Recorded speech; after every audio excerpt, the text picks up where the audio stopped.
Welcome to the Explainer. Let's jump right in, shall we?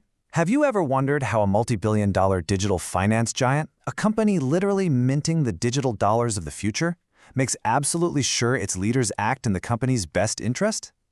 Well, when you're dealing with the modern global economy, trust isn't just some nice-to-have bonus feature, it's the entire product. So today, we're going to break down the exact internal rulebook that keeps a crypto powerhouse fully accountable. Circle Internet Group is an absolute titan in the digital asset space. We're talking about the issuer behind USDC, a stablecoin with tens of billions of dollars in circulation and trillions in transaction volume. And after going public on the New York Stock Exchange in June of 2025, the stakes have literally never been higher. Because being a public company means you answer to the public, and that requires an incredibly strict governance structure. The ultimate decision-making body for this whole shebang, that's the board of directors. So here is our roadmap for today.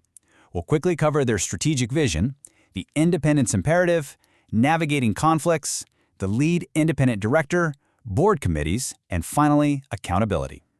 All right, Section 1, Guiding Circle's Strategic Vision.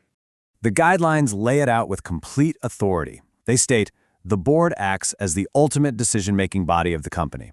Now, to be clear, the board doesn't actually run the company day to day. That's the CEO and the management team's job. But the board is the ultimate overseer. They're the ones stepping back, looking at the massive big picture, advising management, and making sure the company's long-term strategy is actually rock solid. And to pull that off effectively, size really matters. Circle's rules mandate a board size of anywhere from 3 to 12 members. That specific range is highly intentional. It's large enough to give you a real diversity of thought and heavy-hitting financial expertise, but it's small enough that you maintain strict individual accountability. You simply can't hide in a crowd of 12 people. Which brings us to Section 2, the independence imperative. Independent director isn't just some casual corporate title. It means meeting the incredibly rigorous, legally defined independence requirements set by the New York Stock Exchange. These have to be folks from totally outside the company with zero material ties to management. And here's the golden rule. An absolute majority of Circle's board must be comprised of these independent directors. This guarantees that the people overseeing the company aren't just, rubber stamping whatever the CEO wants. They're providing truly objective, unbiased oversight. But independence isn't a static thing, right?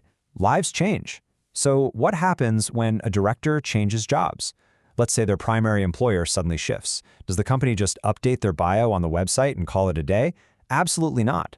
A career change could instantly spark a massive conflict of interest.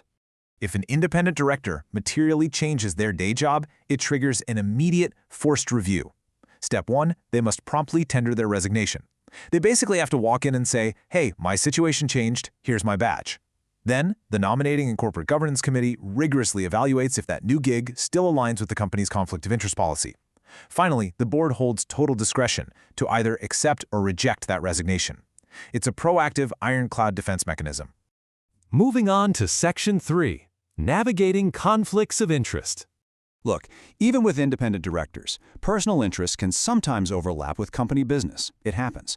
But when it does, Circle's rulebook is brutally simple. Disclose, recuse, do not vote. If a director has any personal stake in a matter before the board, they must immediately disclose it to everyone.